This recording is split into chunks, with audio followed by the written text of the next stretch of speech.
శ్రీమతే రామానుజాయ నమః. కూరేసులు భగవద్ రామానుజుల వేషంలో చోళరాజ సన్నిధికి బయలుదేరి వెళ్ళేటప్పుడు భగవద్ రామానుజులు ఏ నదిలో స్నానం చేస్తున్నారు? ఈనాటి ప్రశ్న. సాంప్రదాయాన్ని శ్రీ భగవద్ రామానుజులను కూడా సంరక్షించడానికి శ్రీ కూరత్తాళ్వాను శ్రీ మహాపూర్ణులిరువురు చేసిన త్యాగం సాహసం కూడా విలువ కట్టలేనివి. ఆచార్య సంరక్షణ విషయంలో వారు చేసిన త్యాగమే కదా శ్రీ రామానుజుల వారిని మనకి దక్కించింది. శ్రీ కూరత్తాళ్వాను అత్తుళాయమ్మ సహాయంతో అలా దారిలోనే మహాపూర్ణులకు సంస్కారం చేసి శ్రీరంగానికి వచ్చారు. బాధాకరంగా ఇంత జరిగినా శ్రీ భగవద్ రామానుజులు సురక్షితంగా పశ్చిమ దేశానికి అనగా కర్ణాటక దేశానికి పయనించారని తెలిసి శ్రీ కూరత్తాళ్వాన్ను సంతోషించారు. శ్రీ రామానుజులు శ్వేత వస్త్రంతో బయలుదేరి ధనుర్దాసు, దాశరథి అనగా మొదలియాండాన్ లాంటి ప్రధాన శిష్యులు తోడురాగా ఇష్టం లేకపోయినా పశ్చిమ ప్రాంతంలోని ఘోరమైన అడవులను దాటుతూ ప్రస్థానం చేశారు. శ్రీ కూరేసులు మహాపూర్ణులు కూడా సాహసించి తన ప్రాణరక్షణకై తనతో చెప్పకుండానే ఆ క్రూరుల సభకు వెళ్ళినందుకు బాధపడ్డారు శ్రీరామానుజులు. ఫలితాన్ని పరమాత్మాధీనం చేసి కీకారణ్యాల గుండా పశ్చిమ దిశగా ప్రయాణం చేశారు రామానుజులు. శ్రీరామానుజుల వారు శిష్యులతో కలిసి కర్ణాటక ప్రాంతానికి బయలుదేరారు. మార్గమధ్యంలో వైష్ణవులైన గిరిజనులెందరో వచ్చి వారిని సేవించుకున్నారు. వాళ్ళు తేనె, పండ్లు లాంటి వన్య పదార్థాలను కానుకగా తీసుకువచ్చారు. వీరంతా శ్రీరంగం నుండి వస్తున్నారని తెలిసి ఉప్పొంగిపోయారు గిరిజనులు. రామానుజుల వారు బాగున్నారా అని ఆ వనేచరులైన భక్తులు శ్వేతవస్త్రంలో ఉన్న శ్రీ రామానుజులను వారి బృందాన్ని అడిగారు.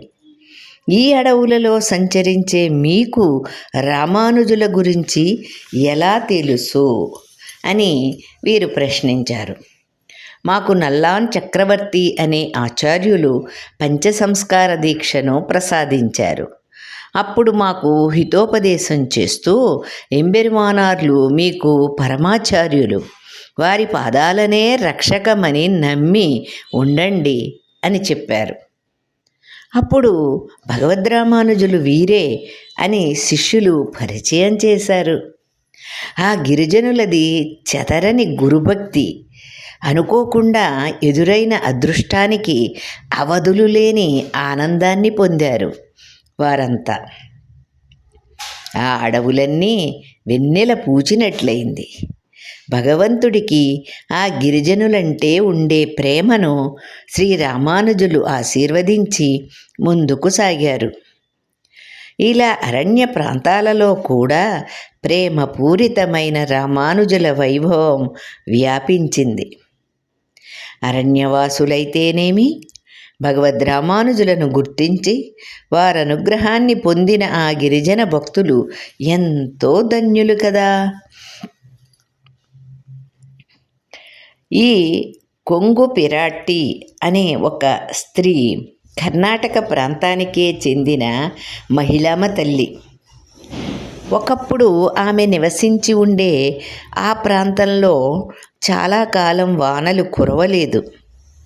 ఆమె తన భర్తతో శ్రీరంగ క్షేత్రానికి వెళ్ళి కొన్నాళ్ళు నివాసం ఏర్పరచుకుంది. ఒకనాడు చాలామంది శిష్యులతో శ్రీరామానుజులు శ్రీరంగంలో వీధి పరిక్రమణ చేస్తున్న సన్నివేశాన్ని దూరం నుండి ఆమె చూసింది. వారి వైభవానికి ఆశ్చర్యపడి దగ్గరకు వెళ్ళి దండం పెట్టి వారి సన్నిధిలో వినయంగా నిలబడింది. ఏమమ్మా అని అడిగారు శ్రీరామానుజులు. ఇంతమంది మహానుభావులు మిమ్మల్ని అనుసరించడానికి కారణమేమి అని ఆమె అడిగింది. ఈ దుఃఖ సాగరాన్ని దాటించే మంత్రం మా నుండి పొందారు. ఆ కృతజ్ఞతతో వీళ్ళంతా నన్ను అనుసరిస్తున్నారు అని కూడా సమాధానమిచ్చారు శ్రీరామానుజులు. నన్ను కూడా దుఃఖ సాగరాన్ని దాటించరు అని దీనంగా ప్రార్థించింది. ఆమె ఆర్తిని గమనించి వైష్ణవ దీక్షనిచ్చారు ఆమెకు. వారి నుండి పాదుకలను కోరి లభించుకుంది. అప్పుడు ఆ కొంగు పిరాట్టి కూడా ఆర్తితో శ్రీరామానుజుల వారి సన్నిధిలో వైష్ణవ దీక్షను గ్రహించింది. స్త్రీకైనా పురుషునికైనా భగవంతుని మంత్రం గ్రహించటానికి సమాన అర్హత ఉందని ఈ సంఘటన ద్వారా శ్రీరామానుజులు నిరూపించారు. శ్రీరామానుజులకు పూర్వము స్త్రీలకు మంత్రం పొందే అవకాశం లేదు కాబోలు. ఆ నియమాన్ని దాటి పురాణేతిహాసాలు కూడా తెలిపినట్లు భగవంతునికందరూ సమానులేనన్నారు. తరువాతి కాలంలో ఆమెకున్న ఆచార్య నిష్టను గమనించే కర్ణాటకకు సాగే దినాల్లో ఆమె ఆరాధనను కూడా శ్రీరామానుజులు తమ తరువాతి కాలంలో ఆమెను మరొకసారి కలిసి ఆమె యొక్క ఆచార్య నిష్టను గమనించే కర్ణాటకకు సాగే దినాల్లో ఆమె ఆరాధనను కూడా శ్రీరామానుజులు తమ పరివారంతో స్వీకరించారు. ఆమె ఇంటిలో ఉన్న ధాన్యాన్ని వంట చేసి పెట్టింది.